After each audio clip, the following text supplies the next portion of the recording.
Good morning, welcome to Zee Telugu News. నేను Ratna. Exit polls రాజకీయాల్లో రచ్చరాజేశాయి. 5 రాష్ట్రాల్లో జరిగిన పోలింగ్ పై అనూహ్య ఫలితాలు వెలువడతాయంటూ అంచనా వేయడం ఇప్పుడు దేశవ్యాప్తంగా చర్చ నడుస్తుంది. ముఖ్యంగా తమిళనాడు, వెస్ట్ బెంగాల్లో అధికారం మారటం ఖాయమన్న సంకేతాలిచ్చాయి. దీంతో జోరుగా బెట్టింగ్లు నడుస్తున్నాయి. తమిళనాడులో టీవీకే విజయ్ కింగ్ మేకర్ అయ్యే అవకాశాలున్నాయని భావిస్తున్నారు. దాంతో బీజేపీ, కాంగ్రెస్ విజయ్ ని తమ వైపు తిప్పుకునేందుకు ప్రయత్నాలు ప్రారంభించాయని చర్చ నడుస్తుంది. అటు పశ్చిమ బెంగాల్లో ఈసారి దీనికి చెక్ పెట్టనున్నట్లు దాదాపు ఎగ్జిట్ పోల్స్ చెప్పాయి. ఎగ్జిట్ పోల్స్ అబ్కీ బార్ మోదీ పక్కా అంటుండటంతో టీఎంసీ ఆగ్రహం వ్యక్తం చేసింది. ఎగ్జిట్ పోల్స్ పై నమ్మకం లేదని, తాము 226 సీట్లు గెలుస్తామని మమతా బెనర్జీ ధీమా వ్యక్తం చేస్తున్నారు. ఈ నేపథ్యంలో ఎగ్జిట్ పోల్స్ అంచనాలు నిజమవుతాయా లేదా అన్న ఉత్కంఠ నెలకొంది. ఇదే అంశంపై ఇవాల్టి డిబేట్ లో చర్చిద్దాం. ఎగ్జిట్ పోల్స్ పై దేశవ్యాప్తంగా ఏ విధంగా అయితే రాజకీయ రచ్చ నడుస్తుందో దాని గురించి మనం చర్చిద్దాం. మనతో పాటు అటు కాంగ్రెస్ నాయకులు గౌరీ సతీష్ గారు జూమ్ లో జాయిన్ అవుతున్నారు. అలాగే బీజేపీ నాయకులు తులా ఆంజనేయులు కూడా మనతో పాటు జూమ్ లో జాయిన్ అవుతున్నారు. ముందుగా ఇద్దరికి గుడ్ మార్నింగ్ అండి. మనం చూస్తున్నాం, ముందు బీజేపీ దగ్గరికి వెళ్దాం. తులా ఆంజనేయులు గారు, నా వాయిస్ వినిపిస్తుందండి మీకు? వినిపిస్తుంది మేడం. Okay madam. ఎస్, మనం చూస్తున్నాం ఎగ్జిట్ పోల్స్ ఏ విధమైన తీర్పునిచ్చాయో చూస్తున్నాం. ఈసారి కూడా మరి అధికారం మీదే అని అంటుంది. ఏంటి, ప్రజల్లో ఉన్న నమ్మకాన్ని మళ్ళీ నిలబెట్టుకునే ప్రయత్నం చేస్తున్నారు అనుకోవచ్చా? ఎగ్జిట్ పోల్స్ తారుమారైతే పరిస్థితి ఏంటి అనుకోవచ్చు? ముందుగా జీ తెలుగు వీక్షిస్తున్నటువంటి జీ తెలుగు ప్రేక్షకులకు, అదేవిధంగా యాంకర్ గారికి, అదేవిధంగా ప్యానలిస్ట్ లో నాతో పాల్గొంటున్నటువంటి అందరి పెద్దలందరికీ కూడా హృదయపూర్వక శుభోదయం. Madam, good morning madam. ఏదైతే మొన్న జరిగినటువంటి 5 రాష్ట్రాల ఎలక్షన్లలో అన్ని కూడా చాలా ప్రశాంతమైనటువంటి వాతావరణంలో జరగడం కోసం కేంద్ర ప్రభుత్వము, అక్కడటువంటి రాష్ట్ర ప్రభుత్వాలు అన్ని కూడా పనిచేసినాయి. కానీ ఒక బంగ్లాదేశ్ లో మాత్రం ఎక్కడ చూసినా గొడవలు, అల్లర్లు, చాలా భయంకరమైనటువంటి వాతావరణంలో పశ్చిమ బెంగాల్ ఎలక్షన్లు జరిగాయి. ఇలా భారతదేశంలో అంతటా కూడా మిగతా 4 రాష్ట్రాల వైపు కాకుండా కేవలం పశ్చిమ బెంగాల్ వైపు మాత్రమే ప్రజలందరూ కూడా చూస్తున్నారు. పశ్చిమ బెంగాల్లో భారతీయ జనతా పార్టీ గెలుస్తుందా, గెలవదా, ఏంది అనేటువంటి విషయం పైన అన్ని చూస్తా ఉన్నారు. ఇలా మేము Bharatiya Janata party exit polls మీద మేము ఎప్పుడు కూడా డిపెండ్ కాలేదు. ఎందుకంటే మేము 1-2 సార్లు ప్రత్యక్షంగా అనుభవించినటువంటి పరిస్థితులు కూడా ఉన్నాయి. Exit polls Bharatiya Janata party కేంద్రంలో 2024 వచ్చే ముందు ఎగ్జిట్ పోల్స్ అన్ని కూడా చాలా ఎగ్జిట్ పోల్స్ బీజేపీకి అనుకూలంగా చెప్పినాయి. కానీ ఎగ్జిట్ పోల్స్ ఎప్పుడు కూడా నమ్మేటువంటి పరిస్థితి ఉండదు. ఎగ్జిట్ పోల్స్ తారుమారైతాయి. ఎందుకంటే ఎగ్జిట్ పోల్స్ చేసేటువంటి వ్యక్తులందరూ కూడా సాధారణంగా బయట జనాలను అడిగో లేకపోతే అక్కడిక్కడ సమాచారం సేకరించి మాత్రమే చెప్తారు. యాక్చువల్ ఎగ్జిట్ పోల్స్ సేకరించడానికి సాయంత్రం 5 గంటలకు ఎలక్షన్లు అయిపోతాయి. కానీ అయిపోయినాక ఒక హాఫ్ అన్ అవర్ 1 అవర్ లోనే ఇమ్మీడియట్లీ ఎగ్జిట్. కానీ లాస్ట్ కి వేసినటువంటి ఈ 1 అవర్ 2 అవర్స్ లో లాస్ట్ కు ఓట్లు వేసినటువంటి ప్రజల అభిప్రాయాన్ని కూడా ఎక్కడ కూడా గ్యాదర్ చేయరు. కొన్ని సంస్థలు మాత్రం తెల్లారి మరుసటి రోజు ఎగ్జిట్ పోల్స్ ఇచ్చినాయి. కాబట్టి ఎగ్జిట్ పోల్స్ నే నమ్మేటువంటి పరిస్థితి లేదు. మేము కొంతవరకు మాత్రమే వాటి యొక్క విశ్వాసాన్ని, వాటి యొక్క సమాచారాన్ని కొద్ది వరకు మాత్రమే మేము తీసుకోగలుగుతాం. కానీ మేము భారతీయ జనతా పార్టీ మాత్రం, భారతీయ జనతా పార్టీ అంటే ప్రతి ఒక్క వ్యక్తి కూడా మేము భారతీయ జనతా పార్టీ పశ్చిమ బెంగాల్లో గెలవబోతుంది. ఉన్నత సీఎం పదవిని ఇలా భారతీయ జనతా పార్టీ కైవసం చేసుకోవడానికి చాలా అవకాశాలు ఉన్నాయి. ఎందుకంటే మేము మా కార్యకర్తలు, మా నాయకులను మేము నమ్ముకొని పనిచేసినటువంటి వ్యక్తులు. మేము పన్నా ప్రముఖ కావచ్చు, లేకపోతే మా బూత్ అధ్యక్షులు కావచ్చు, లేకపోతే శక్తి కేంద్రం ఇన్ఛార్జ్ కావచ్చు, ఇట్లా మేము మా ప్రతి కార్యకర్త దగ్గర నుంచి వెళ్ళి ప్రతి ఇన్ఫర్మేషన్ సేకరించుకొని ఇవాళ దాని విషయంలో మేము ముందుకెళ్తామని చెప్తా ఉన్నాం. ఇవాళ బంగ్లాదేశ్ లో చూసినట్లయితే 2011లో మాకు 0 సీట్లు అండి. అక్కడ మాకు ఏ విధమైనటువంటి సోర్స్ లేదు. కేవలం మాకు అప్పుడు కేవలం ఒక 10%, 1.9 నుంచి 10% వరకు మాత్రమే మాకు అక్కడ ఓట్లు వచ్చినటువంటి పరిస్థితి కనిపించింది. కానీ 2021కి వచ్చే వరకు 77 సీట్లను భారతీయ జనతా పార్టీ కైవసం చేసుకున్నాయి. అంటే 38% మేము ఇలా బంగ్లాదేశ్ లో వెళ్ళాము. అంటే ఈ విధంగా మేము మా పనిని, మా యొక్క అభివృద్ధిని, మేము మా గెలిచినటువంటి ఎమ్మెల్యేలు ఏ విధంగా పనిచేస్తారు, ఇలా భారతీయ జనతా పార్టీ మిగతా రాష్ట్రాలలో ఉన్నటువంటి పరిస్థితులు ఏ విధంగా పనిచేస్తా ఉంది, అలా పనిచేయడం కారణంగా అక్కడ అభివృద్ధి ఏ విధంగా ఉంది అని చెప్పి ఇలా మమతా బెనర్జీ గారు వారు 3 టర్ములు అక్కడ అధికారంలో ఉండి అక్కడ విద్య, వైద్యము, ఆరోగ్యము, లేకపోతే ఉద్యోగ అవకాశాలను మర్చిపోయి కేవలం అల్లర్లు పుట్టియడం, ఇలా 2 వర్గాల మధ్యలో ఎప్పుడు లొల్లులు పెట్టడం, కొన్ని సామాజిక వర్గాలను మాత్రమే ఎంకరేజ్ చేయడం. ఇలా ఒక సామాజిక వర్గం కోసం ఇలా బార్డర్ లో ఉన్నటువంటి కంచె విషయంలో కావచ్చు, ఇలా భద్రత విషయంలో కూడా స్వయంగా సుప్రీంకోర్టు వరకు వెళ్లేటువంటి పరిస్థితి కనిపించింది. అక్కడ రాష్ట్ర ప్రభుత్వం 2 సార్లు 3 సార్లు మొట్టుగా వేసినా కూడా ఇనన్నటువంటి పరిస్థితి. ఇవన్నీ కూడా గారు మమతా బెనర్జీకి టఫ్ పోటీ ఉంటది అని చెప్తున్నారు, కానీ ఆవిడ వెనకంజలో ఉండే అవకాశాలు ఉంటాయని ఎక్కడ ఏ ఎగ్జిట్ పోల్స్ కూడా తెలియజేయడం మనం చూడలేదు. టఫ్ పోటీ అనేది కొనసాగుతుంది అంటున్నారు.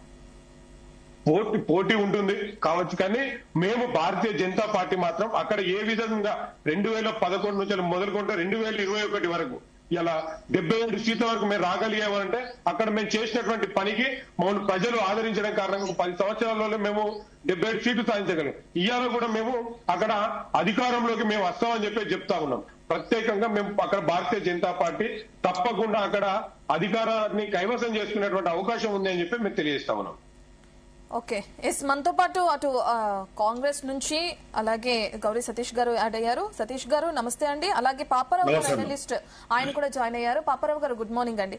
ఎస్, రామ్మూర్తి గారు బీఆర్ఎస్ నాయకులు, ఆయన కూడా జాయిన్ అయ్యారు. రామ్మూర్తి గారు గుడ్ మార్నింగ్ అండి. మనం ముందుగా ఎస్ గౌరీ సతీష్ గారి దగ్గరికి వెళ్దాం. సతీష్ గారు, చూస్తున్నాం ఎగ్జిట్ పోల్స్ అన్ని కూడా మళ్ళీ ఈసారి బీజేపీకే పట్టం కట్టే అవకాశాలు కనిపిస్తున్నాయి. అసలు కాంగ్రెస్ మళ్ళీ వెనకంజలో ఉందంటున్నారు. ఏంటి, మీరు ఎలా చూస్తారు దాన్ని? ఎగ్జిట్ పోల్స్ ఎంతవరకు నమ్ముతారు? ధీమా వ్యక్తం చేస్తున్నారు ఈసారి ఖచ్చితంగా మీరే గెలుస్తారని? వెనకజ్జులో ఉండడానికి ప్రధాన కారణాలు ఏమై ఉండొచ్చు అనుకుంటున్నారు? ముందుగా ప్యానెల్ లో ఉన్నటువంటి ఎనలిస్ట్ పాపారావు గారికి, బీఆర్ఎస్ పార్టీ ప్రతినిధికి, అదే రకంగా భారతీయ జనతా పార్టీ వారికి, మీకు జీటీవీ ప్రేక్షకులందరూ కూడా నమస్కారం తెలియజేస్తూ, దేశంలో ఎప్పుడు ఎన్నికలు జరిగినా అదే రకంగా రాష్ట్రాల్లో కూడా ఎన్నికలు జరిగినప్పుడు ఈ ఎగ్జిట్ పోల్స్ పేరుతోటి ప్రజలను కన్ఫ్యూజ్ చేస్తున్నటువంటి పరిస్థితి మనం ప్రత్యక్షంగా చూస్తా ఉన్నాం. ఎందుకనంటే గతంలో వచ్చినటువంటి ఆయా రాష్ట్రాల ఫలితాలను కూడా మనం ఒకసారి బేరీజు వేసినట్టయితే ఎగ్జిట్ పోల్స్ అనేటివి ఎగ్జాక్ట్ పోల్స్ కావు అనేది, వాటి రిజల్ట్స్ ఆ విధంగా ఉంటాయా అనేది ఒక అనుమానం అనేది మనం వాస్తవ పరిస్థితిని చూస్తా ఉన్నాం ప్రత్యక్షంగా ఇటీవల జరిగినటువంటి రాష్ట్రాల ఫలితాల ఆధారంగా. దాంతో పాటుగా Congress party for your kind information జరిగినటువంటి 5 రాష్ట్రాల్లో కూడా ఎక్కడ కూడా వెనకంజలో లేదు. దాంతో పాటుగా తమిళనాడులో ఉన్నటువంటి డిఎంకే అలయన్స్ గానీ, అదే రకంగా కేరళలో గానీ కాంగ్రెస్ కూటమితో ఉన్నటువంటి ఎల్డీఎఫ్ కూడా అధికారంలోకి వచ్చడానికి అవకాశం ఉందని చెప్పి అక్కడక్కడ చెప్తున్నటువంటి పరిస్థితి మనం ప్రత్యక్షంగా కూడా వింటా ఉన్నాం వివిధ స్ట్రాటజీల ద్వారా ఉన్నటువంటి ఇన్ఫర్మేషన్ ప్రకారం. మిగతా రాష్ట్రాల్లో కూడా ఉన్నటువంటి సీట్ల కంటే అత్యధిక సీట్లు గెలవడానికి అవకాశం ఉందనేది అక్కడ ఉన్నటువంటి పరిస్థితి. ఏది ఏమైనప్పటికీ కూడా 5 రాష్ట్రాల ప్రజలు ఏదైతే మే 4వ తారీఖున వారి నిర్ణయాన్ని బహిర్గతం చేసే అవకాశం ఉంది ఎన్నికల సంఘం. కాబట్టి దయచేసి మనం అందరం కూడా ఈ ఎగ్జిట్ పోల్స్ అనేటివి ఎగ్జాక్ట్ పోల్స్ కావు. దాంతో పాటు ఈ దేశంలో ఉన్నటువంటి అధికారంలో ఉన్నటువంటి భారతీయ జనతా పార్టీ సరే అధికారంలో ఉన్నటువంటి రాష్ట్రాలకు ఏం చేస్తుంది, అధికారంలో లేనటువంటి రాష్ట్రాలకు ఏం చేస్తుందో ఇటీవల కేటాయించిన బడ్జెట్ లో గానీ నిధులలో గానీ ప్రత్యక్షంగా చూస్తా ఉన్నాం. ఏది ఏమైనప్పటికీ కూడా దేశవ్యాప్తంగా భారతీయ జనతా పార్టీకి అనుకూలం కాకుండా దానికి వ్యతిరేక పవనాలు వీస్తా ఉన్నాయనేది మనం అందరం కూడా గ్రహించవలసినటువంటి అంశం. ఆ దిశగానే ఖచ్చితంగా మీ దగ్గర ఉన్న గ్రౌండ్ రిపోర్ట్ ఏంటి అసలు? ఎగ్జిట్ పోల్స్ ఎగ్జాక్ట్ పోల్స్ అవుతాయో అవవో కాదని అంటున్నారు, మరి గ్రౌండ్ రిపోర్ట్ ఏమైనా ఉందా మీ దగ్గర? సారీ, గ్రౌండ్ రిపోర్ట్ ఏమైనా ఉందండి మీ దగ్గర? అంటే ఎగ్జిట్ పోల్స్ నేను తమిళనాడు ఇన్ఛార్జ్ గా ఉన్నాను. నేను అక్కడ ఒక 12 నియోజకవర్గాలు తిరగడం జరిగింది. ఖచ్చితంగా అక్కడ డిఎంకే కూటమైనటువంటి అధికారంలోకి వచ్చే అవకాశం ఉంది. మరొకసారి స్టాలిన్ గారు ముఖ్యమంత్రిగా ప్రమాణం స్వీకారం చేయబోతున్నారు. కాబట్టి ప్రత్యక్షంగా అక్కడ జరిగినటువంటి వ్యక్తిగా చెప్తా ఉన్నాను గ్రౌండ్ లో ఉన్నటువంటి పరిస్థితి. అక్కడ భారతీయ జనతా పార్టీ ఏఐడిఎంకేతో కలిసి ఏం చేసిందో, ఎంత డబ్బులు ఖర్చు పెట్టిందో ప్రత్యక్షంగా చూసినటువంటి పరిస్థితి. కాబట్టి సో పశ్చిమ బెంగాల్ గానీ మిగతా కేరళలో గానీ ఏ విధంగా వారు మనం ఒకసారి చూసాం ప్రత్యక్షంగా. ఎందుకంటే పశ్చిమ బెంగాల్ భారతీయ జనతా పార్టీ అధ్యక్షులు ఒక లైన్ లో ఉంటూ వారు ఎన్నికల క్యాంపెయిన్ ఎన్నికలు జరుగుతున్నప్పుడు లైన్ లో జై హిందూ జై హిందూ అంటే భారతదేశంలో ఉన్నటువంటి వాళ్ళు మిగతా వాళ్ళు ఎవరు హిందువులు గారా? భారతీయ జనతా పార్టీలో ఉన్న వాళ్ళే హిందువులా? వారు ఎవరు దేవుని నమ్మరా? మేము ఎవరం దేవుని నమ్మమా? అంటే ఇట్లాంటి రెచ్చగొట్టే వాక్యాలను దేశ ప్రజలు గ్రహిస్తా ఉన్నారు. ఎవరు రెచ్చగొడతా ఉన్నారు, ఎవరు డెవలప్మెంట్ ఆకాంక్షిస్తా ఉన్నారు అనేది ప్రజలు గ్రహిస్తారు. కాబట్టి ఖచ్చితంగా రాబోయే మే 4వ తారీఖున ఖచ్చితంగా ప్రజలు ఇచ్చినటువంటి తీరు బహిర్గతమయ్యే అవకాశం ఉంది. ఈ ఎగ్జిట్ పోల్స్ అనేటివి నమ్మశక్యంగా ఉండే అవకాశం లేదనేది ఒక సగటు మనిషిగా మన యొక్క అభిప్రాయం. Okay, yes sir, thank you. మళ్ళీ వస్తానండి మీ దగ్గరికి. బీఆర్ఎస్ నాయకులు రామ్మూర్తి గారు. ఎస్, రామ్మూర్తి గారు ఏం చెప్తారు? మనం చూస్తున్నాం ఎగ్జిట్ పోల్స్ అన్ని కూడా మళ్ళీ బీజేపీకే పట్టం కడుతున్నాయి. ఏంటి మీ ఒపీనియన్ ఏంటి దాని గురించి? ముఖ్యంగా దేశంలో జరుగుతున్న వాస్తవంగా పరిస్థితులను చూస్తే మొన్నటి జరిగిన 5 రాష్ట్రాల ఎన్నికల్లో ఇప్పుడు 4వ తారీఖు రిజల్ట్ ఉన్నది కాబట్టి 4వ తారీఖు రిజల్ట్ బేరే చేసుకొని ఎక్కడైనా కూడా ఏ ప్రాంతంలో ఎలక్షన్ జరిగినా వాస్తవంగా మన ఎగ్జిట్ పోల్స్ రావడం ముందుగా మనం చూస్తున్నాం. ఎందుకంటే ఎగ్జిట్ పోల్స్ లో తమిళనాడులో దాదాపు 8 సంస్థలు దాదాపు 234 స్థానాలకు ఎన్నికలైతే తమిళనాడులో డిఎంకే 120, అదే విధంగా అన్నా డిఎంకే 77, అదే విధంగా టీవీకేకి దాదాపు 40 దాకా వస్తాయండి. ఇప్పుడు టీవీకే కొంచెం వాస్తవంగా చెప్పాలంటే కీ రోల్ పాటించే అవకాశం ఉన్నది కాబట్టి వాళ్ళ శ్రేణులకు కూడా తను గైడ్ చేయడం జరిగింది విజయ్.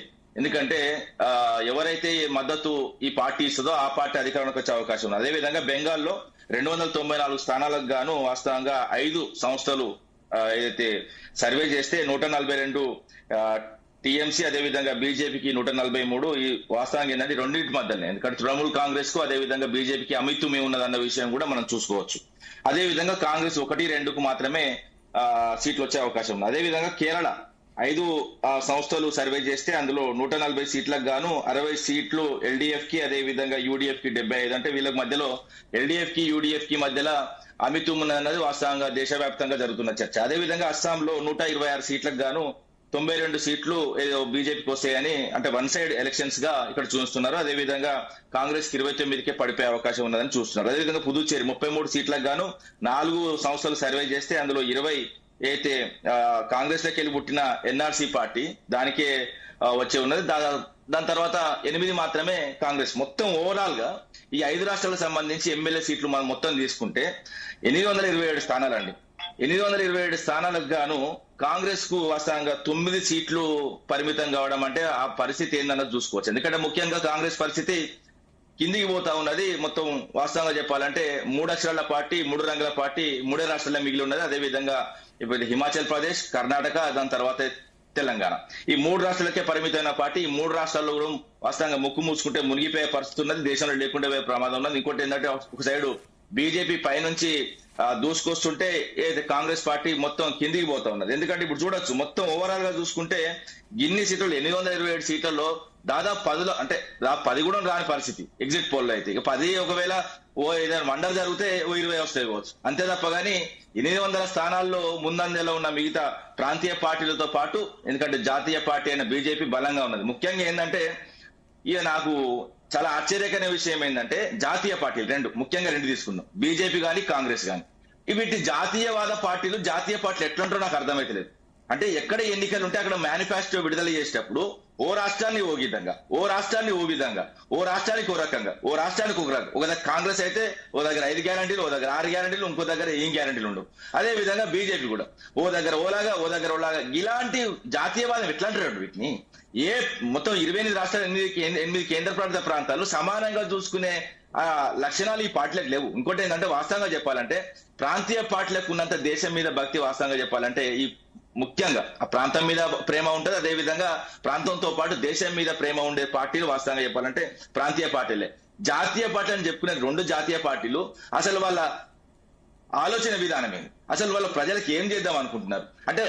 అంటే ఓట్ల కోసం ఎన్నైనా బదులాడతారు, ఏ విధంగానే చేస్తారు. ఇప్పుడు బీజేపీ మన దగ్గరకు వచ్చిందండి. బీజేపీ ఎన్నికలప్పుడు వచ్చి దాదాపు చూడండి 100 హామీలు, ఎన్నికలప్పుడు ఇచ్చిన హామీలు 100 ఒక్కటి కూడా నెరవేరలేదు. ఇలా ఇవి చదివి వినిపిస్తే వాస్తవంగా బీజేపీ వాళ్ళు ఎక్కడ ముఖం పెట్టుకుంటారో కూడా అర్థం కాదు. ఎందుకంటే చెప్పింది కూడా పెద్ద పెద్దోళ్ళే అండి. నారాయణపేటలో బీజేపీ హ్యాండ్లూమ్ పార్క్ మంజూరు చేస్తుంది అమిత్ షా. అదేవిధంగా ఆదిలాబాద్ సిమెంట్ ఫ్యాక్టరీ నిర్మిస్తాం హోంమంత్రి అమిత్ షా. తెలంగాణ కొత్త ఎయిర్పోర్ట్ నిర్మిస్తాం కేంద్ర మంత్రి కిషన్ రెడ్డి. పాలమూరు రంగారెడ్డి ఎత్తిపోతల పథకాన్ని జాతీయ హోదా ఇస్తాం దివంగత సుష్మా స్వరాజ్. పాపం ఆమె చనిపోయింది కానీ ఆమె కల కూడా నెరవేరలేదు. అదేవిధంగా బయ్యారం స్టీల్ ఫ్యాక్టరీ నిర్మిస్తాం, బీజేపీ సిద్ధంగా ఉంది. హర్యానా గవర్నర్ బండారు దత్తాత్రేయ. సో ఈ విధంగా మొత్తం చదివి వినిపిస్తే తలక ఎడబెట్టుకుంటారండి. ఇప్పుడు ఎన్నికలు వస్తేనే ఇవన్నీ వస్తాయి, ఎన్నికలు అయిపోతే అసలు వాస్తవంగా రాష్ట్రం వైపు చూడరు. ఇంకోటి ఏంటంటే గెలిచిన దగ్గర ఏమన్నా చేసిందంటే కూడా చెప్పారు. డబుల్ ఇంజన్ సర్కార్ అంటే వాస్తవంగా చెప్పాలంటే దక్షిణ భారతదేశంతో పోల్చుకుంటే ఏదైతే వీళ్ళు డబుల్ ఇంజన్ సర్కార్ అంటే బహిర్స్థానమే నడుస్తుందండి. దాదాపు 40-50 సంవత్సరాలు వెనకకే ఉన్నారు వాళ్ళు. ముఖ్యంగా దక్షిణ భారతదేశం ముందుకెళ్తుంది. అదే విధంగా అన్ని విధాలుగా ఇప్పుడు అది ఆర్థికంగా అయినా లేకపోతే చదువులోనైనా ఏ విధంగా అయినా కూడా అయితే ప్రాంతీయ పార్టీలు ఉన్న దగ్గరనే పరిపాలన చక్కగా ఉన్నది, అభివృద్ధి మెండుగా ఉన్నది. గత 9.5 సంవత్సరాలు చూడండి, మేము ఉన్నప్పుడు ఏ విధంగా ఉన్నదో, మళ్ళీ కాంగ్రెస్ పార్టీ వచ్చిన తర్వాత ఏ విధంగా అధోగతి పడుతుందో. అదే విధంగా కాంగ్రెస్ పాలనలో ఉన్న ముఖ్యమైన రాష్ట్రాలు, ఎందుకంటే హిమాచల్ ప్రదేశ్ లో చూసుకుందాం, ఏ విధమైన ఆర్థిక వ్యవస్థ తీసుకొచ్చిళ్ళు. 25 రూపాయలు ఒక టాయిలెట్ ఉంటే, 2 టాయిలెట్లు ఉంటే 50 రూపాయలు కట్టాలి, 3 ఉంటే 75 రూపాయలు కట్టాలి. ఈ విధంగా టాయిలెట్ ట్యాక్స్. నీకు ఒకటి ఉంటే ఒక టాయిలెట్ ఉంటే ఒక టాయిలెట్, 2 టాయిలెట్లు 3 ఉంటే 3 టాయిలెట్లకు ఇలా ట్యాక్స్ విధానం విధించి అదే విధంగా ఆర్థికంగా అధోగతి అయింది. అదే విధంగా కర్ణాటక పరిస్థితి చూద్దాం. కర్ణాటక అయితే ఎవరు ఎప్పుడు గుద్దుకుంటారో, ఎవరు ఎప్పుడు అనుకుంటారో, ఏ కూర్చి ఎప్పుడు పోతుందో తెలియదు. అదే విధంగా ఇక్కడ అసలు తెలంగాణ పరిస్థితి అగమ్య గోచరం. అసలు ముఖ్యమంత్రి ఎవరు మాట్లాడతారు, ఏం మాట్లాడతాడు. ఇంకోటి ఏంటంటే ప్రతిపక్షంలో ఉన్న నాయకుడు వాస్తవంగా అక్కడ రాహుల్ గాంధీ ఉన్నాడండి. రాహుల్ గాంధీ మోడీ మీద గిట్లే మాట్లాడతారు అంటే తంతా గుద్దుతా పండబెట్టి తొక్కుతా పేగులు మెడలు వేసుకుంటా అంటే వాస్తవంగా బీజేపీ శ్రేణులు అందరూ రాహుల్ గాంధీ మీద పడి వాస్తవంగా తొక్కుతారు. ఇప్పుడు ఏంటంటే మాకు కొంచెం సమయం ఉన్నది, కొంచెం మాకు కొంత నేర్పిండు. వాస్తవంగా చెప్పాలంటే మాకు క్రమశిక్షణ మారిపోయారు కాబట్టి ఒక్క పిలిపిస్తే వాస్తవంగా వేరే ఉంటది, కానీ గౌరవ కేసీఆర్ గారు గౌరవం కాపాడుకుంటారు కాబట్టి ఆ గౌరవాన్ని ఇతర పార్టీలు కూడా కాపాడుకోవాలి. ముఖ్యంగా ఎన్నికల విషయం మాట్లాడుకుంటే ఈ 5 రాష్ట్రాలకు సంబంధించి ఏదైనా కూడా ఎక్కడైనా కూడా జరిగిన ఎన్నికల్లో వాస్తవంగా ఇప్పుడు ఈ ఎన్నికలు, ఎందుకంటే ముందు జమిలీ ఎన్నికలు అంటున్నారు, అదే విధంగా దేశవ్యాప్తంగా ఒకటేసారి ఎన్నికలు వచ్చే ప్రమాదం ఉన్నది కాబట్టి ఇది ఏంటంటే ఖచ్చితంగా ఇంపాక్ట్ ఉంటుందండి. ఎందుకంటే 5 రాష్ట్రాలకు సంబంధించి ఏదైతే ఎలక్షన్స్ అయిన తర్వాత దాదాపు 2 నెలలే మళ్ళీ ఎలక్షన్స్ వస్తాయి కాబట్టి ఈ 2 నెలలే వచ్చే ఎలక్షన్స్ లో ఏదైతే ఈ పార్టీలు ఏ పార్టీలు గెలిచినా ఆ పార్టీలు ఖచ్చితంగా కొంత ఇంపాక్ట్ ఉంటుంది. ఇది మాత్రం తథ్యమండి. Okay Rammurthy, thank you Rammurthy గారు. పాపారావు గారు మనం చూస్తున్నాం తమిళనాడులో డిఎంకేకి 150కి పైగా సీట్లు అంటున్నారు. ఎగ్జిట్ పోల్స్ చూస్తున్నాం. బెంగాల్లో తృణమూల్కి మెజారిటీ, కేరళలో ఎల్డీఎఫ్ అంటున్నారు, అస్సాంలో బీజేపీ దూసుకెళ్తుంది, పుదుచ్చేరిలో ఎన్డీఏకు స్వల్ప మెజారిటీ కూడా కొనసాగే అవకాశం ఉంటుంది అంటున్నారు. ఓవరాల్ గా మీ అనాలిసిస్ ఏంటి, మీరు ఏం చెప్తారు? అండ్ ప్రధానంగా తమిళనాడులో విజయ్ కింగ్ మేకర్ అయ్యే అవకాశాలు ఎక్కువగా కనిపిస్తున్నాయి, దాని గురించి మీ అనాలిసిస్ ఏంటి? అంటే ఇందాక కాంగ్రెస్ నుంచి మిత్రుడు చెప్పారు, ఎగ్జిట్ పోల్స్ అనేవి జనరల్ గా మనకున్న కన్ఫ్యూజన్ తగ్గించాలి, కానీ ప్రస్తుతం నడుస్తున్న పరిస్థితి ఏంటంటే కన్ఫ్యూజన్ పెంచుతున్నాయి. మళ్ళీ 4వ తారీఖు వచ్చి ఎలక్షన్ రిజల్ట్స్ వచ్చిన దాకా ఏ సంగతి నిజానికి తెలిసిన దాకా ఉన్న గందరగోళానికి అదనంగా యాడ్ చేయటమే ఎగ్జిట్ పోల్స్ చేస్తున్న పని. గతం అంతా చరిత్ర ఇదే. ఈ మధ్యకాలంలో అయితే గత అనేక సంవత్సరాలుగా ఎగ్జిట్ పోల్స్ మీద కూడా ఎవరైనా అల్పాజ్ఞలు పెట్టి ఉంచుతున్నారా, ఇలాగే చెప్పాలి అలాగే చెప్పకూడదు అనేది ఉందా అనే సందేహాలు అనేకం వచ్చినట్టు ఉండే పరిస్థితి. ఎందుకంటే యాక్సిస్ మై ఇండియా చూడండి, నా ఉద్దేశంలో నేను గమనిస్తున్న విషయం, యాక్సిస్ మై ఇండియా గతంలో చాలా పోల్ సర్వేలు చాలా ఎగ్జాక్ట్ గా ప్రిడిక్ట్ చేస్తుంది. మధ్యలో కొన్నిసార్లు కొన్ని ఎలక్షన్ సర్వేస్ చేయదు, ఆగిపోద్ది, ఎందుకనో తెలియదు. మరి తర్వాత ఇప్పుడు చేసిన సర్వేల్లో కూడా బెంగాల్ సర్వే లేదు నాకు తెలిసి, తర్వాత ఏమైనా వచ్చిందేమో కానీ నాకు తెలిసినంతలో బెంగాల్ గురించి అది సర్వే చేయదు. తమిళనాడు చేసింది, అస్సాం చేసింది, కేరళ చేసింది. కేరళలో యూడీఎఫ్ గెలుస్తుందని చెప్పింది, తమిళనాడులో విజయ్కి ఇచ్చింది. ఆశ్చర్యకరంగా యాక్సిస్ మై ఇండియా విజయ్ 120 సీట్ల దాకా వస్తాయి అన్నట్లుగా ఇచ్చుకోవటం అనేది చాలా చాలా రెవల్యూషనరీ ఇది అనేది. తర్వాత సరే ఏదేమైనా కానీ బెంగాల్లో ఎందుకు చేయలేదు, ఆ సంస్థ బెంగాల్లో ఎందుకు సర్వే చేయలేదు అనేది మరి వాళ్ళు ఏం చెప్పారో నేనైతే ఎక్కడ చదవలేదు. వాళ్ళు అదొక ప్రశ్న. ఎందుకంటే మరి జనరల్ గా బెంగాల్లో బీజేపీ రాదంటే వాళ్ళకి ఏమైనా కోపం వస్తుందా అనేది మరి వీళ్ళు ఏమైనా మనసులో పెట్టుకుని చేయలేకపోతున్నారు సర్వేలు కొంతమంది. ఇది ఒకటి, ఈ సంస్థ ఒకటే కాదు. సరే రకరకాలైనటువంటి ఇది ఉన్నటువంటి పరిస్థితి కాబట్టి ఎగ్జిట్ పోల్స్ ని పెట్టుకొని అంటే ఏదో ఉంటది కదా జనరల్ గా, అట్లాంటి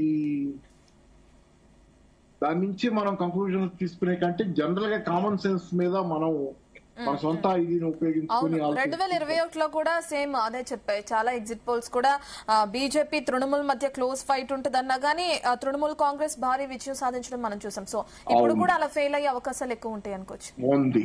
నేను అనుకుంటా మమతా బెనర్జీ నాకు నా మిత్రుడు తను చాలా పక్కగా ఎలక్షన్ నీరింగ్ ప్రాసెస్ లో ఇన్వాల్వ్ ఈ ఓటర్లు దీనికి సంబంధించి కూడా అతను కొంత పనిచేశాడు.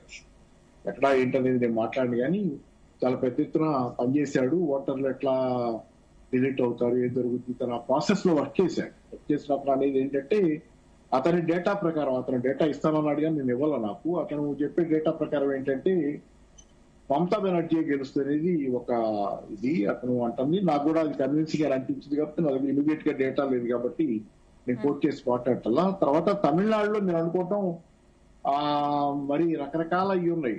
ఆశ్చర్యకరం, యాక్సిస్ మై ఇండియా చాలా క్రెడిబిలిటీ ఉన్న సంస్థ. అది టీవీకి అంటే విజయ్ గెలుస్తాడని చెప్పడం దగ్గర కొంత మిగతా వాళ్ళందరికీ బ్రేకులు పడతాయి, ఏం మాట్లాడాలో తెలియక. చాలా ఆశ్చర్యకరం. ఎందుకంటే కాకపోతే ఏంటంటే డబుల్ డిజిట్స్ లో ఓట్లు వస్తాయి. ఓట్లు అయితే బ్రహ్మాండంగా వస్తాయి, చాలా పెద్ద స్థాయిలో. ఫస్ట్ టైం పోటీ చేస్తున్న విజయ్కి భారీ ఎత్తున ఓట్లు రావడం అనేది గ్యారంటీ. సీట్లు కూడా వస్తాయి కానీ గెలిచే అన్ని సీట్లు వస్తాయి అన్నట్లుగా యాక్సిస్ మై ఇండియా చెప్పడంతో కొంత డైలమా.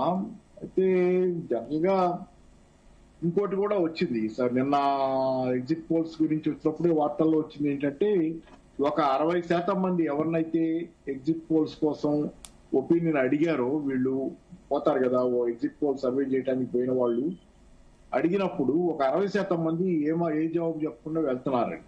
వీళ్ళకి ఏం చెప్పటం లాసం, కొంచెం సీక్రెటివ్ గా అట్టి పెడుతున్నారు. అంటే కేవలం 40% మంది బయటకు వచ్చిన వాళ్ళలో, 40% మంది ఓటేసి బయటకు వచ్చిన వాళ్ళలో 40% చెప్పిన దాని మీద ఎగ్జిట్ పోల్స్ అది కూడా గమనించాలి. ఒక 60% అసలు ఏం మాట్లాడాల, వాళ్ళు లోపల పెట్టుకుని లోపలే తాము ఏం చేసామో చెప్పకుండా వెళ్ళిపోతున్నారు. కాబట్టి ఎగ్జిట్ పోల్స్ కాదు, 40% మంది ఒపీనియన్ మీద ఆధారపడి మళ్ళీ దానిలో కొంతమంది అటు కొంతమంది ఇటు అయిన తర్వాత ఓట్లు. సో అది నేను అనుకోవటం ఏంటంటే ఇవన్నీ రిలయబుల్ కాదు. మనం జనరల్ కామన్ సెన్స్ మీద పోతే బెంగాల్లో there are factors that help BJP. నిజమే, బంగ్లాదేశ్ లో జరిగిన అల్లర్లు, హిందువుల మీద దాడులు అనేవి అవి బీజేపీ కొంత హెల్ప్ చేస్తాయి. అట్లాంటివి కొన్ని ఉన్నాయి. అలాగే Mamata Banerjee violent nature of the party TMC, అది కొంత వ్యతిరేకత తెస్తుంది బీజేపీ టీఎంసీ మీద. ఆ మాటకు వస్తే సిపిఎం కూడా చాలా పెద్ద ఎత్తున, సిపిఎం పెద్ద క్యాడర్ ఉండేది, మొత్తం కూడా బీజేపీలోకి పోయింది. టీఎంసీ దాడులు తట్టుకోలేక బీజేపీలోకి వెళ్ళిపోయింది సిపిఎం క్యాడర్ చాలా వరకు. ఇట్లాంటివి జరిగినాయి. కానీ దాంతో పాటుగా మీరు గమనించాల్సింది ఏంటంటే, ఇవాళ మమతా బెనర్జీ ఒక్కళ్లే రూలింగ్ పార్టీ కాదు. ఆ ఒక్కళ్లే రూల్ చేయటం, మూడు దఫాలుగా రూల్ చేస్తున్నారని చెబుతున్నాం. యాంటీ ఇన్కంబెన్సీ ఉందని చెబుతున్నాం, ఆమె నెగటివ్స్ చెబుతున్నాం. కానీ బీజేపీ కూడా రూలింగ్ పార్టీగా, దేశాన్ని వెళ్తున్న పార్టీ బీజేపీ కదా. గత 2 సార్లు పైనుంచి 3వ సారి ఇప్పుడు నడుస్తుంది టర్మ్, 12 ఏళ్ళు 13 ఏళ్ళు అవుతుంది. ఇన్ని సంవత్సరాల నుంచి రూల్ చేస్తుంది బీజేపీ. కాబట్టి బీజేపీకి కూడా యాంటీ ఇన్కంబెన్సీ ఉంటుంది. ధరలు పెరుగుతున్నాయంటే ఎవరు కారణం అనుకుంటారు?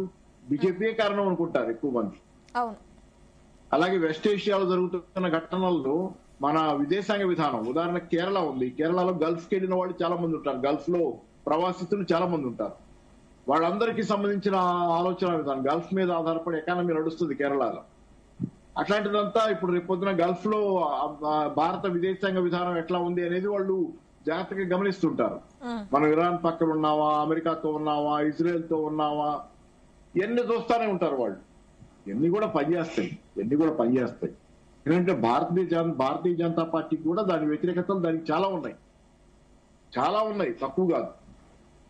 అందుకే 240 సీట్లకి లోక్సభ ఎన్నికల్లో అది పరిమితం అయింది. ఆ తర్వాత బీజేపీ మీద ప్లస్ ఏమన్నా వచ్చిందా మైనస్ వచ్చిందా ఈ 2 ఏళ్లలో? మైనస్ రాబట్టే 2024 లోక్సభ ఎన్నికల్లో అబ్సల్యూట్ మెజారిటీ రాకుండా 240 సీట్లకి బీజేపీ కన్ఫైన్ అయింది. మరి 2 ఏళ్లు నడిచినాయి కదా, అప్పటి నుంచి ఇప్పుడు దాకా 2-3 ఏళ్లు నడిచినాయి కదా. 2-3 ఏళ్లలో బీజేపీకి ఏమైనా అదనంగా ప్లస్లు వచ్చినాయా? పోనీలే, మనం ఓటైపోయినా మళ్ళీ వాళ్ళు గెలిచిన తర్వాత మంచిగానే చేస్తున్నారు అనేది. ప్లస్ పెద్ద పెరగల, మైనస్లే పెరిగింది. నిరుద్యోగం పెరిగింది, సమస్యలు పెరిగినాయి, ధరలు పెరిగినాయి, ఎన్ని పెరుగుతానే ఉన్నాయి 2 ఏళ్లుగా. కాబట్టి బీజేపీకి అదనంగా యాడ్ అయ్యే అవకాశం ఎక్కడుంది? అవకాశం ఎక్కడుందంటే కాంగ్రెస్ అంతకంటే వీక్ గా పర్ఫార్మ్ చేస్తుందనే దాని మీద బీజేపీ నిలబడి ఉండాలి. అది ఏం చెప్తారు అటు ఆంజనేయులు గారు? చూస్తున్నాం మనం, మనతో పాటు ఉన్న పాపారావు గారు కూడా అదే చెప్తున్నారు. భారీ పోటీ అయితే కొనసాగుతుంది, ఎగ్జిట్ పోల్స్ ని మనం నమ్మలేము అని అంటున్నారు. మరి మీరు ఏం చెప్తారు? ప్రధానంగా వెస్ట్ బెంగాల్ మమతా బెనర్జీకి చెక్ పెట్టగలం అనే నమ్మకం ఉందా మీకు? ఇవాళ ఏ విధంగా ఉందంటే, ఎగ్జిట్ పోల్స్ నమ్మరాదు, ఎగ్జిట్ పోల్స్ అని చెప్పి చెప్పుకుంటేనే ఇవాళ వారు కేవలం బీజేపీని విమర్శించే విధంగానే మాట్లాడారు, ఒక పార్టీకి యాంటీగా మాట్లాడేటువంటి విధానంగానే మాట్లాడారే తప్ప ఇవాళ భారతీయ జనతా పార్టీ 2020లో 240 సీట్లు గెలిచింది. తర్వాత ఏ విధంగా జరిగిందంటే మొన్న జరిగినటువంటి గుజరాత్ మున్సిపల్ ఎలక్షన్ లో 937కు పైగా మున్సిపల్లో ఇవాళ భారతీయ జనతా పార్టీ, ఉత్తరప్రదేశ్ లో జరిగినటువంటి ఎలక్షన్ లో గెలిచినాం. ఇవాళ భారతదేశంలో భారతీయ జనతా పార్టీ మీద ప్రజలకు నమ్మకం విశ్వాసం లేకపోతే భారతదేశంలో 13 రాష్ట్రాల్లో సింగిల్ గా భారతీయ జనతా పార్టీ 13 రాష్ట్రాల్లో అధికారంలో ఉంది. అదేవిధంగా 7 రాష్ట్రాల్లో ఎన్డీఏ ఏదైతే మిత్రపక్షాలతో కలుసుకొని ఇవాళ అధికారంలో ఉన్నటువంటి పరిస్థితి. ఇవాళ ప్రజలు ఏ పార్టీని తిరస్కరిస్తా ఉన్నారు, ఏ పార్టీని ఆశీర్వదిస్తా ఉన్నారు, ఇలా భారతదేశంలో ఏ పార్టీ అధికారంలోకి ఉండబోతా ఉంది, ఇంకా ప్రజలకు ఏ విధమైనటువంటి చేయబోతా ఉంది అని చెప్పేసి ప్రజలందరూ చూస్తూ ఉన్నారు. ఇలా ప్రపంచ దేశాలన్నీ కూడా పెట్రోల్ డీజిల్ రేట్లు పెంచితే భారతదేశంలో ఇప్పటి వరకు పెట్రోల్ డీజిల్ రేట్లు పెంచలే. ఇలా ఇదే సందర్భంలో ఎన్నికలు అయిపోయిన తర్వాత పెరిగే అవకాశాలు ఉన్నాయి కదండి, ఎందుకంటే గ్యాస్ ధరలు ఏ విధంగా పెంచారో మనం చూస్తున్నాం. అవును, ఇప్పుడు పరిస్థితులు పెంచాలనుకున్నప్పుడు ఆంజనేయులు గారు మీ వాయిస్ క్లారిటీగా లేదండి. ఒక్క సెకండ్ బ్యాలెట్ రేట్లో ఓకే సరే రైట్. అప్పటి వరకు సతీష్ గారి దగ్గర భారతదేశంలో భారం పడకుండా చూసినటువంటి పరిస్థితి. ఇలా కాంగ్రెస్ పార్టీని ప్రజలు మర్చిపోయేటువంటి రోజులు వస్తా ఉన్నాయి. మతతత్వ పార్టీ అని చెప్తా ఉన్నారు. ప్రత్యక్షంగా మతతత్వ పార్టీ ఎక్కడుందండి? ఈ రాష్ట్రంలో తెలంగాణలో చూసుకున్నట్లయితే ముఖ్యమంత్రి రేవంత్ రెడ్డి గారే మేరా నామ్ రేవంత్ దీన్ అని చెప్పుకో ఎలక్షన్ లో ఒక్క కాన్స్టిట్యున్సీలో జరిగినటువంటి ఎలక్షన్లను ప్రత్యక్షంగా చెప్పినటువంటి పరిస్థితి. ఇక బీఆర్ఎస్ పార్టీ ఎట్లు మాట్లాడుతుందంటే దయ్యాలు వేదాలు వల్లించిన అసలు తెలంగాణ రాష్ట్రానికి ఏం చేసింది అని చెప్పి. ఇలా తెలంగాణ రాష్ట్రంలో ఇవాళ బీఆర్ఎస్ పార్టీ అధికారంలో ఉన్నప్పుడు తెలంగాణ రాష్ట్రంలో వచ్చినటువంటి స్వచ్ఛ భారత్ నిధులు Bharatiya Janata party double bedroom ఇళ్లకు ఇచ్చినటువంటి, శ్మశాన వాటికలకు కట్టినటువంటి, లేకపోతే ఈ విధంగా చూసుకుంటే రైల్వేలకు 32,823 కోట్లు, రేషన్ సరఫరాకు 27,612 కోట్లు, ఇలా ఎరువులకు 39,694 కోట్లు. ఈ విధంగా తెలంగాణ రాష్ట్రానికి ఎంతవరకు చేయాలనో అంతవరకు చేసింది. అందుకే తెలంగాణ రాష్ట్రంలో బీఆర్ఎస్ పార్టీ సంబంధించినటువంటి ఎంపీలు అక్కడ ఉన్నా లేకున్నా ఒకటే అని చెప్పేసి ఇలా భారతీయ జనతా పార్టీకి 8 మంది ఎంపీలను ప్రజలు ఆశీర్వదించినటువంటి పార్టీ ఇవాళ. కాబట్టి తెలంగాణ రాష్ట్రంలో కావచ్చు, ఇవాళ భారతదేశం అంతటా కూడా ప్రజలు అబ్జర్వ్ చేస్తా ఉన్నారు. తెలంగాణ భారతదేశానికి ఎవరు అవసరం, ఎవరితో అవుతారని చెప్పేసి. ఇలా కాంగ్రెస్ పార్టీ పశ్చిమ బెంగాల్లో చూసుకుంటే మొత్తం ఎక్కడ లేనటువంటి పరిస్థితి కనబడబోతా ఉంది. తమిళనాడులో బాధితులు, ఇలా అస్సాంలో మళ్ళా 3వ సారి కూడా భారతీయ జనతా పార్టీ అక్కడ అధికారం రాబోతా ఉంది. ఇవాళ మేము పశ్చిమ బెంగాల్లో ఎట్లా వస్తుంది, ఇవాళ పశ్చిమ బెంగాల్ అని చెప్పేసి మాట్లాడదు. మేము అక్కడ చేసుకున్నటువంటి క్యాంపనింగ్ సరళి కావచ్చు, అభ్యర్థుల ఎంపికల విషయంలో కావచ్చు, ప్రతి వ్యూహాల విషయంలో కావచ్చు, ప్రతి కింది స్థాయి నుంచి ప్రతిదీ అబ్జర్వేషన్ చేసుకుంటా అక్కడ ఉన్నటువంటి ప్రజలకు ఏం కావాలి, అక్కడ ఉన్నటువంటి ప్రజలు ఏం కోరుకుంటా ఉన్నారు అని చెప్పేసి ఇవాళ మేము ప్రతిదీ అబ్జర్వ్ చేసుకుంటా, ప్రతిదీ ఎవరికి ఎలాంటి నిధులు ఇవ్వాలి, ఏం చేయాలి, అక్కడ ఉన్నటువంటి ప్రజలకు కావాల్సింది ఏంటన్నటువంటి విషయంలో భారతీయ జనతా పార్టీ ప్రత్యక్షంగా చూస్తుంది. నాయకులు మాట్లాడుతూ చెప్తా ఉన్నారు, ఒక రాష్ట్రంలో ఒక తీరు మాట్లాడుతారు, ఒక్కొక్క రాష్ట్రంలో ఒక్కొక్క విధంగా అక్కడటువంటి ప్రజలకు కొన్ని రకాల సమస్యలు, అక్కడటువంటి డిమాండ్లు, అక్కడ ఉన్నటువంటి పద్ధతులు ఒక్కొక్క తీరు ఉంటాయి. అక్కడటువంటి ప్రజలకు ఏం కావాలనేటువంటిది తప్పకుండా భారతీయ జనతా పార్టీ చేస్తుంది. ఒకసారి అధికారంలోకి వచ్చిందంటే 5-6 సంవత్సరాలు కూడా 7 సంవత్సరాల వరకు కూడా అధికారంలో ఉండే విధంగా భారతీయ జనతా పార్టీ పనిచేస్తుంది. కాబట్టి అక్కడటువంటి ప్రజలు భారతీయ జనతా పార్టీని ఆశీర్వదిస్తూ ఉంటారు. కాబట్టి ఈ విధంగా ఒక పద్ధతితో, ఒక క్రమశిక్షణతో ఇలా క్రమశిక్షణ గురించి మాట్లాడుతూ ఉన్నారు నాయకులు. చిన్నపిల్లలు చూసా టీవీ, ఒకప్పుడు కేసీఆర్ కనబడితే చిన్న టీవీలు బంద్ చేయరవే అనేది. అదే విధంగా ఇలా రేవంత్ రెడ్డి ఇలా బూతులు తిట్టడంలో మోడీని అరే మోడీ గోడీ అని తిట్టినటువంటి పార్టీ ఇలా బీఆర్ఎస్ పార్టీ ఇలా నీతులు చెప్తా ఉంది. ఇలా విద్యార్థుల స్కాలర్షిప్లు ఇయ్యని పార్టీ ఇలా బీఆర్ఎస్ పార్టీ. ఆ విధంగానే ప్రజలు వారిని దూరం పెట్టినటువంటి పార్టీ. ప్రజలు పశ్చిమ బెంగాల్లో కావచ్చు, ఇలా కేరళలో కావచ్చు, తమిళనాడులో కావచ్చు, ఇలా పుదుచ్చేరిలో కావచ్చు, ఇలా పశ్చిమ బెంగాల్లో భారతీయ జనతా పార్టీ రాబోతా ఉంది, అస్సాంలో భారతీయ జనతా పార్టీ రాబోతా ఉంది, తమిళనాడులో 2011లో -2% ఉంటే 2021 వచ్చే వరకు 12% కి ఓట్లు పెంచుకున్నటువంటి పరిస్థితి. ఈ కేరళలో 2006లో 4.5 ఉండే పర్సెంటేజ్ ఇలా 2021 వచ్చే వరకు 11.3% పెరిగినాం. అదే విధంగా లోకసభ ఎలక్షన్ లో 18% పెరిగినాం. అంటే భారతీయ జనతా పార్టీ రోజు రోజుకు అభివృద్ధి ఏదైతే ప్రజల యొక్క ఆదరణ పొందుతూ ప్రజల యొక్క ఆశీస్సులు పొందుతూ ఇలా ముందుకు పోతున్నటువంటి party Bharatiya Janata party. Okay Satish గారు ఏం చెప్తారు? ప్లీజ్. ఎస్ సతీష్ గారు, తమిళనాడులో మనం ప్రధానంగా చూస్తే అటు కింగ్ మేకర్ అయ్యే అవకాశాలు ఉన్నాయి అంటున్నారు విజయ్.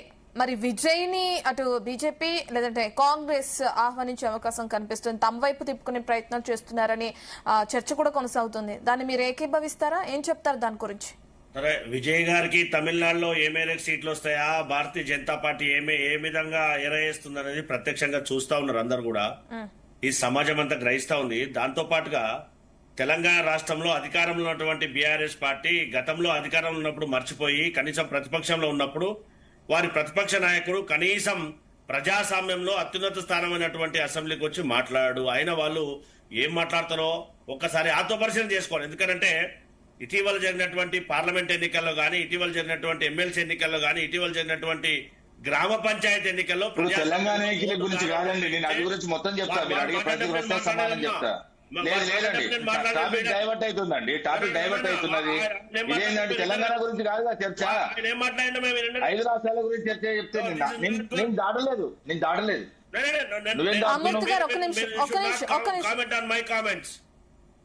మీకు ఛాన్స్ ఇచ్చినప్పుడు మీరు మాట్లాడండి, అంతేగాని నియంతలాగా మాట్లాడకే. నియంతలాగా రామూర్తి గారు ఒక్క నిమిషం, మీ దగ్గరికి వస్తాను మళ్ళీ నేను. సతీష్ గారు కంటిన్యూ. సతీష్ గారు ఆయన మాట్లాడేటప్పుడు నేను మాట్లాడలేదు. కంటిన్యూ సతీష్ గారు కంటిన్యూ. మధ్యలో ఇంటరప్ట్ చేయలేదు కదా. ఓకే కంటిన్యూ చేయండి. మాట్లాడండి. ఏం మాట్లాడుతున్నా మాట్లాడండి. అన్నిటి సమాధానం చెప్తా. వీలైతే వినయా, లేకపోతే మానే. అన్నిటి సమాధానం చెప్తా. మానేసి అన్నిటి సమాధానం చెప్తా. సమాధానం చెప్తా. రామూర్తి గారు ఒక్క నిమిషం. ప్రజాస్వామ్యంలో చెప్తా. డిబేట్ ఏందో నువ్వు ఎటు తీసుకుపోతున్నావు అన్ని చెప్తా. మాట్లాడు. అర్థమవుతుందా కాదా? ప్రజలు ఓడుదారు సతీష్ గారు టాపిక్ డైవర్ట్ అయిపోతుంది. సతీష్ గారు మనకి టైం కూడా చాలా తక్కువ ఉంది.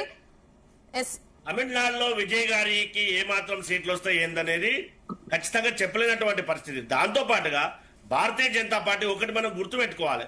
ఇటీవల జరిగినటువంటి పార్లమెంట్ ఎన్నికల్లో వారు ఎక్స్పెక్ట్ చేసినటువంటి సీట్లన్నీ, వచ్చినటువంటి సీట్లన్నీ ఏ ప్రాంతీయ పార్టీల ఆధారంగా అధికారాన్ని చేపట్టారో కేంద్రంలో ఒక్కసారి గుర్తు తెచ్చుకోవాలి. దాంతో పాటు దేశంలో ఉన్నటువంటి సమస్యలను గాని, ప్రభుత్వ రంగ సంస్థలను గాని అన్నిటినీ ప్రైవేట్ పరం చేసి మేమిద్దరం మాకిద్దరట్టుగా ఆదాయాన్ని అంబాలని పెంచిపోతున్నటువంటి భారతీయ జనతా పార్టీ ఏ విధంగా వ్యతిరేక పవనాలు వీస్తా ఉన్నాయో ప్రత్యక్షంగా చూస్తా ఉన్నాం.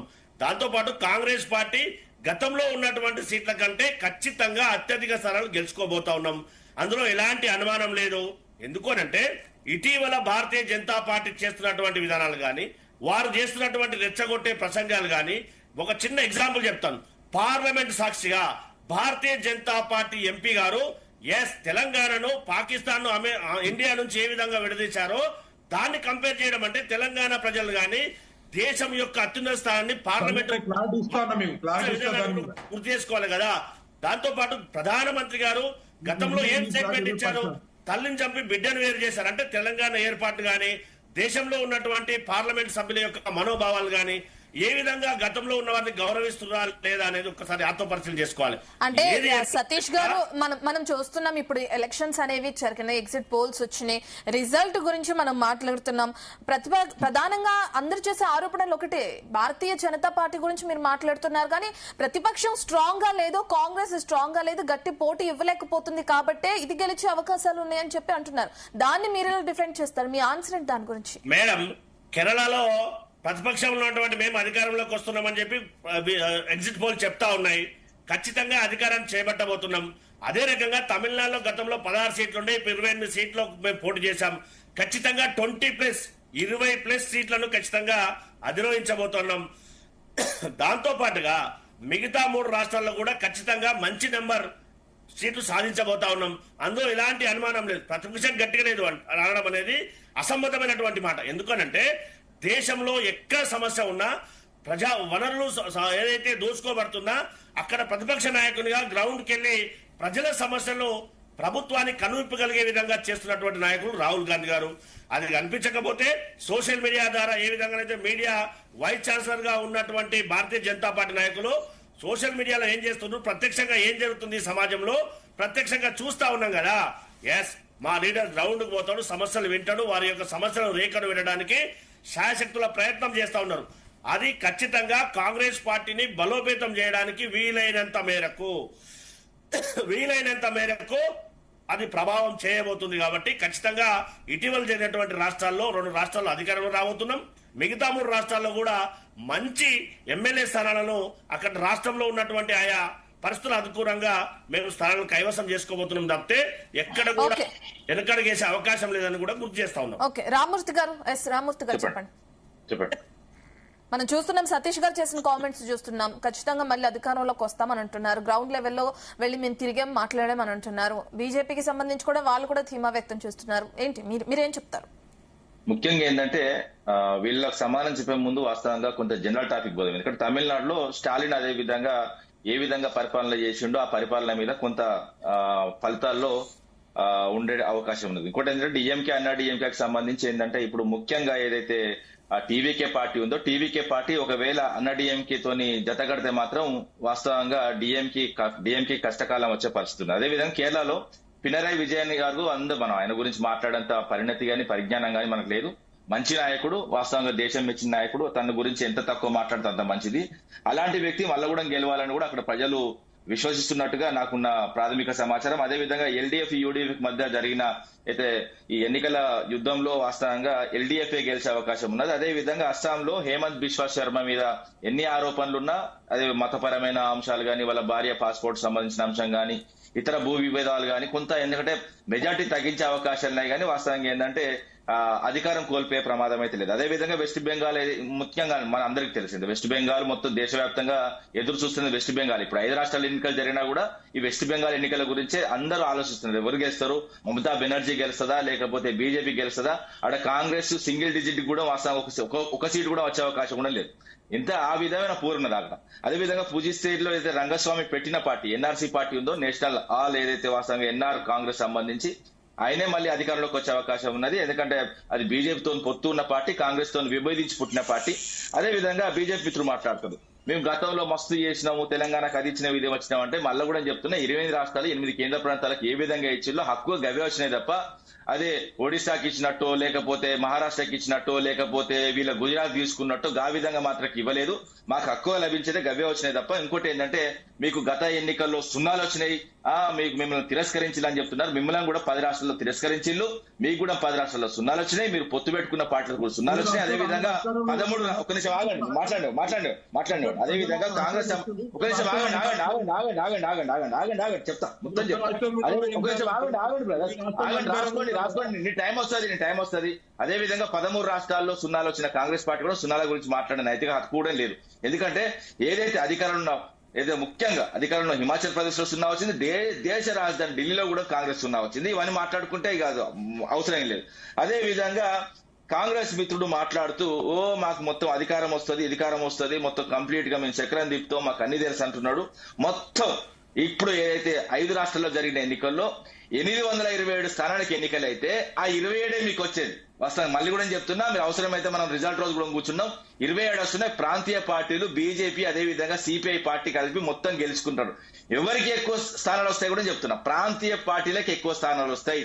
జాతీయ పార్టీలు అని చెప్పుకునే మీ 3 పార్టీలు సిపిఐ గానీ అదే విధంగా బీజేపీ గానీ అది కాంగ్రెస్ గానీ వాస్తవంగా చెప్పాలంటే తక్కువ సీట్లతోనే ఉంటారు. ఎప్పుడైనా కూడా ప్రాంతీయ పార్టీలే వాస్తవంగా బలమైన పార్టీలు.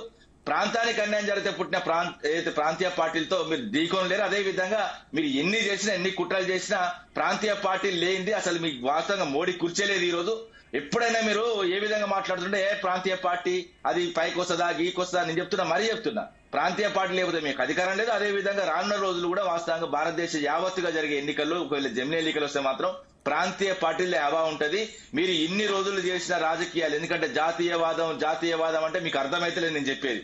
ఎందుకంటే ఎన్నికలు ఉన్న దగ్గర ఒకలాగా, ఎన్నికలు లేని దగ్గర ఒకలాగా, అధికారం ఉన్న దగ్గర ఒకలాగా, అధికారం లేని దగ్గర ఒకలాగా ప్రవర్తిస్తున్న మీ తీరును మొత్తం ప్రపంచం చూస్తున్నది, దేశం చూస్తున్నది. దేశం విజ్ఞులైన అందరు చదువుకున్న వాళ్ళు ఇంతకుముందు ఎన్నికాలంలో పాలించిన కాంగ్రెస్ ది. అదే విధంగా మీరు వచ్చిన తర్వాత మీరు ఇంకోటి ఇప్పుడు కూడా మనం కుల రాజకీయాలు మత రాజకీయాల గురించి మాట్లాడుకుంటున్నామంటే నువ్వు చదివిన చదువు వేస్ట్, నేను చదివిన చదువు వేస్ట్, వాస్తవంగా మన చదువులే వేస్ట్. అలాంటి అజ్ఞానం తీసుకుపోతున్నారు. ముఖ్యంగా ఏంటంటే అభివృద్ధి పైన ఓట్లు అడగాలి. అదే విధంగా నీ రాష్ట్రానికి ఏం చేసినా, దేశానికి ఏం చేసినా అన్న అంశాలతో ఓట్లు అడిగి పట్టం కడతారంటారా జనాలు? 100% అండి. ఇప్పుడు చూస్తారు కదా, ఇప్పుడు 5 రాష్ట్రాల్లో ఎన్నికలు వస్తాయి. మనం 4వ తారీఖు మళ్ళీ నన్ను విలువండి, మనం కూర్చొని సుదీర్ఘంగా పొద్దున సాయంత్రం దాకా చర్చించుకుందాం. ప్రాంతీయ పార్టీల హవా ఉంటుందా లేకపోతే నేషనల్ పార్టీ హవా ఉంటుందా తెలుస్తుంది. ఇంకోటి ఏంటంటే ఒకే ఒక రాష్ట్రంలో ఏదైతే ఓపెన్ గా చెప్తున్నా అది కూడా వెస్ట్ బెంగాల్లో ఒక జాతీయ పార్టీకి, అదే విధంగా ఒక ప్రాంతీయ పార్టీకి. ఆ ప్రాంతీయ పార్టీ కూడా ఎన్నికలు పుట్టిందని మమతా బెనర్జీ కాంగ్రెస్ తో విభేదించి పుట్టింది. ముఖ్యంగా మా పార్టీ గురించి విభేదాల గురించి కూడా మాట్లాడుతున్నారు కదా. ముఖ్యంగా కాంగ్రెస్ నుంచి 141 ఏళ్ల చరిత్ర గల పార్టీ. వాస్తవంగా ఇందిరాగాంధీ అప్పుడు వీడియోలు లేవు, కెమెరాలు లేవండి. ఇందిరాగాంధీని మెడబట్టి బయటికి గెండేసినాడు. సీనియర్ కాంగ్రెస్ జూనియర్ కాంగ్రెస్ రాని మొత్తం ఆమె నిలగొట్టింది. ఎన్నుకొట్టిన తర్వాత ఆమె కొత్తగా బయటకు వచ్చి వాస్తవంగా 69లో కాంగ్రెస్ కాంగ్రెస్ ఓగా పుట్టిన తర్వాత ఆమె కాంగ్రెస్ అని పెట్టుకున్నది. మళ్ళీ కాంగ్రెస్ పెట్టుకుని వాస్తవంగా దేశవ్యాప్తంగా వస్తే ఆమెకు అధికారం ఇచ్చిల్లు. ఇంకోటి ఏంటంటే బీజేపీలో నుంచి కూడా చాలా పార్టీలు పుట్టినాయి. అంతకుముందు 1908 లో పుట్టిన పార్టీ 1908 నుంచి ఇప్పటి వరకు వచ్చిన సందర్భంగా వాళ్ళ నాయకులతో కూడా విభేదాలు వచ్చి కొన్ని పార్టీలు పుట్టినాయి. ఇంకోటి ఏంటంటే ఒకటి ఏ ప్రాంతానికి అన్యాయం జరిగినా, దేశానికి అన్యాయం జరిగినా పుట్టే పార్టీలు మరణ కొనసాగిస్తాయి. కానీ వ్యక్తిగత అవసరాలతో పుట్టిన పార్టీ ఈ వ్యక్తిగానే మిగిలిపోతారు తప్ప ముందుకు. ఓకే, థ్యాంక్ యూ రామూర్తి గారు. పాపారావు గారు ఏం చెప్తారు? పాపారావు గారు 5 ప్రాంతాల్లో ఎలక్షన్స్ ని మనం చూస్తున్నాం. బీజేపీ అధికారంలోకి వచ్చినా, లేదంటే కాంగ్రెస్ అధికారంలోకి వచ్చినా, ప్రాంతీయ పార్టీల వాళ్ళ ఆధిక్యం కొనసాగినా గానీ ప్రజలకి ఎవరు వస్తే మేలు కొనసాగుతుంది అనుకోవచ్చు, లేదంటే ఎప్పటిలాగే నార్మల్ గానే హామీలు ఇవ్వటం ఎలక్షన్ టైంలో మళ్ళీ మామూలే అంటారా? తమిళనాడులో ఎట్లా ఉంటుంది అనుకోవచ్చు ప్రధానంగా?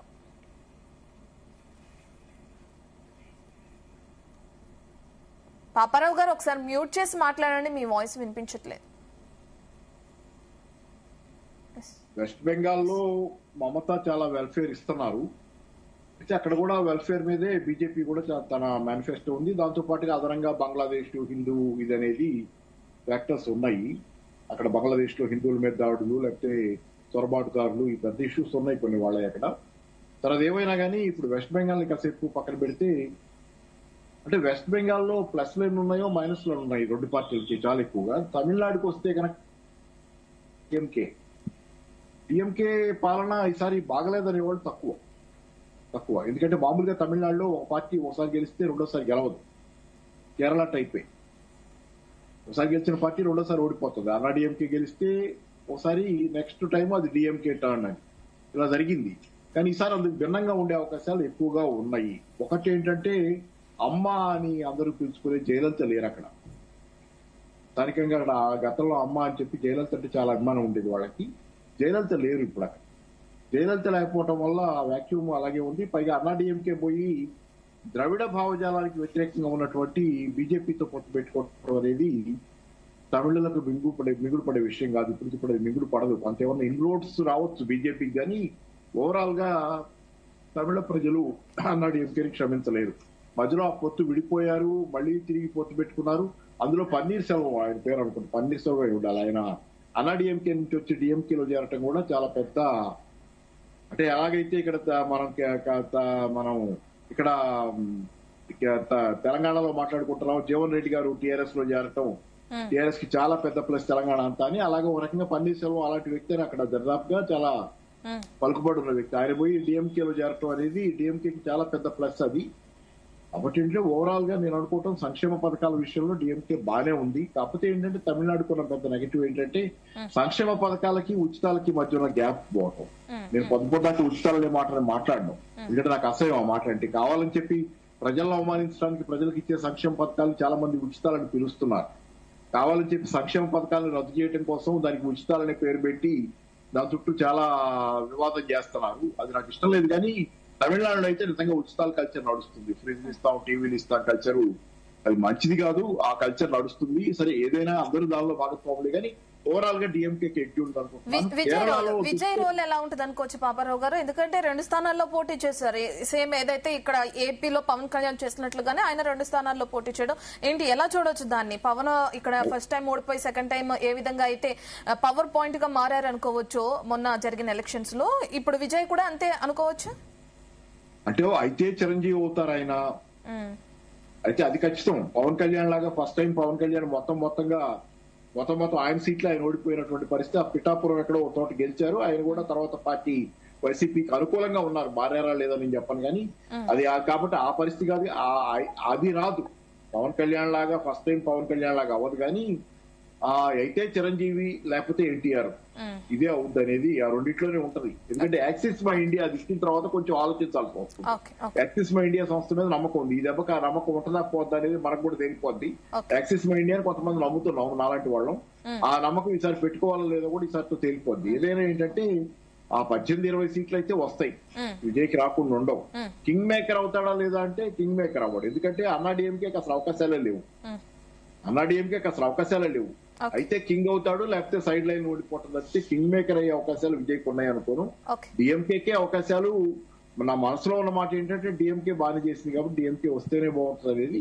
డిఎంకే అవకాశాలు ఎక్కువ. కేరళ విషయంలో చూస్తే పినరయి విజయన్ తిరుగులేనటువంటి ఆదరణ ఉన్నటువంటి నేత. దేశవ్యాప్తంగా కూడా ఆయన పట్ల గౌరవం ఉంది అందరికి, పెద్ద మనిషి గాను. ఆయన పరిపాలన తీరు పట్ల, ఆయనకున్నటువంటి విజ్ఞత పట్ల గౌరవం ఉంది. ఆయన గెలవాలని కోరుకుంటాం. కానీ ఏంటంటే లాస్ట్ టైం స్థానిక సంస్థల ఎన్నికల్లో ఆ లెఫ్ట్ ఫ్రంట్ బాగా దెబ్బతింది. అలాగే లోక్సభ ఎన్నికల్లో కూడా వాళ్ళకి ఓట్లు తగ్గినాయి, సీట్లు తగ్గినాయి. కాబట్టి యూడీఎఫ్ కి అవకాశాలు ఉంటాయనేది మామూలుగా అంటున్నారు. చూద్దాం తగ్గనేది. పాపారావు గారు, జరిగిన 5 స్థానాల్లో ఏదైతే 5 ప్రాంతాల్లో జరిగిన ఎలక్షన్ కి సంబంధించిన ఫైనల్ కన్క్లూషన్ ఏంటి? వినపడలేదండి, మాట కట్ అయింది. మనం చూస్తున్నాము 4 రాష్ట్రాలు, 5 కేంద్ర పాలిత ప్రాంతం. ఈ 5 ప్రాంతాల్లో జరిగిన ఎలక్షన్స్ కి సంబంధించిన మీ ఫైనల్ కన్క్లూషన్ ఏమిస్తారు? ఎగ్జిట్ పోల్స్ మీద ఆధారపడితే మనం అంటే ప్రతి దఫా మోసపోతున్నాం ఇన్ ద సెన్స్ ఆ బేస్ మీద చర్చలు పెట్టుకుంటాం. తీరా చూస్తేనేమో అది ఇంకోలాగా ఉంటది. మళ్ళీ 4 గడుచుకొని కొత్తగా చర్చ మొదలు పెట్టడం. ఇట్లా ఏంటంటే వాళ్ళ మీద ఆధారపడటం కంటే కూడా మనం ఏదో మన సొంత ఫ్యాక్టర్స్ ప్లస్లు మైనస్లు అంచనా వేసుకుని దాని ప్రకారం ఇలా అవుతుందని చెప్పుకోవడం బెటర్ తప్పితే ఎగ్జిట్ పోల్స్ మీద ఆధారపడి కనుక పోతే ఏదో ఉంది కదా, సామెత ఉంది ఏదో అంటే అలానా దీని మీద ఆధారపడి అన్రిలయబుల్ వ్యవహారాల మీద ఆధారపడి తర్వాత మనమే మన విజ్ఞతే బెటర్, వీళ్ళకంటే వీళ్ళ ఎగ్జిట్ పోల్స్ కంటే మన విజ్ఞతే కాస్త బెటర్ గా పనిచేస్తుంది అక్కడ పోకపోయినా స్థానికంగా లేకపోయినా అనేది అనుకున్నప్పుడు అందులో కూడా 60% జనాలు ఓటేసి వచ్చిన వాళ్ళు బయటికి ఎవరికేసారో చెప్పడానికి ఇష్టపడినప్పుడు ఎగ్జిట్ పోల్స్ కోసం పోయిన వాళ్ళకి ఇవన్నీ మాట్లాడుకోవటం అనవసరం. తర్వాత ఎటు ఇంకా కాకపోతే ఏంటంటే మన విజ్ఞత ఉంది కాబట్టి దాని మీద చర్చలు చేసుకోవచ్చు. మనకు ఉంటుంది కదా కామన్ సెన్స్, ఏం జరిగింది ఏం జరుగుతుందని చదువుతానే ఉంటాం, తెలుసుకుంటుంటాం ఎంతో కొంత. కాబట్టి దాని బేసిస్ మీద మనం అంచనాలు ఎక్కువ వేసుకుంటే బెటర్ ఏమని అనుకుంటున్నాను. ఎటుకుడి ఇంక ఎల్లుండే కదా, ఇంకా 2 రోజులు, మధ్యలో 2 రోజులు గ్యాప్, 4వ తారీఖు స్పష్టత వస్తుంది. ఈ లోపు మనం పోయి మళ్ళీ సూప్ లో పట్టం ఎందుకు, మళ్ళీ 4వ తారీఖు మనం పోయి 4 గంటలకు జనాల ముందు దీనికంటే కూడా కొంచెం వెయిట్ చేయటం బెటర్. ఓకే, ఆంజనేయులు గారు అబ్కి బార్ మోదీ అనే నమ్మకం కనిపిస్తుంది. ఒకవేళ ఎగ్జిట్ పోల్స్ తారుమారు అయితే ఏంటి మీ పరిస్థితి ఏంటి? Final conclusion madam. ఏదైతే 4 రాష్ట్రాలు 1 కేంద్ర పాలిత ప్రాంతం ఉందో, ఈ జరిగినటువంటి రాష్ట్రాల ఎలక్షన్ లో 2 రాష్ట్రాలు మాత్రం అస్సాం, అదే విధంగా పశ్చిమ బెంగాల్, ఈ 2 రాష్ట్రాల్లో కూడా భారతీయ జనతా పార్టీ కైవసం చేసుకోబోతా ఉంది. అక్కడ ముఖ్యమంత్రిగా భారతీయ జనతా పార్టీ నాయకులు ప్రమాణ స్వీకారం చేయబోతా ఉన్నారు. ఈ ఎగ్జిట్ పోల్స్ కానీ లేకపోతే ఏవి నమ్మాల్సినటువంటి పరిస్థితి లేదు, అవసరం లేదు. మా భారతీయ జనతా పార్టీ మాకు విశ్వాసం ఉన్నది. అదే విధంగా కేరళ, తమిళనాడు రాష్ట్రాల్లో చూసుకున్నట్లయితే మేము గతంతో పోల్చుకున్న దానికంటే ఇంకా ఏదైతే ఓటు పర్సెంటేజ్ ను పెంచుకునేటువంటి పరిస్థితి కనబడతా ఉంది. ఓటు పర్సెంటేజ్ అయితే భారతీయ జనతా పార్టీకి పెరుగుతుంది. అక్కడ ఉన్నటువంటి 2 రాష్ట్రాల్లో ఉన్నటువంటి ప్రజలు ఆశీర్వదిస్తారు. ఈ విధంగా భారతీయ జనతా పార్టీ ముందుకెళ్తుంది. పుందుచ్చేరిలో భారతీయ జనతా పార్టీ ఏదైతే మిత్రపక్షాలుగా ఉన్నటువంటి పార్టీతో కలిసి అక్కడ భారతీయ జనతా పార్టీ ప్రమాణ స్వీకారం చేయబోతా ఉంది.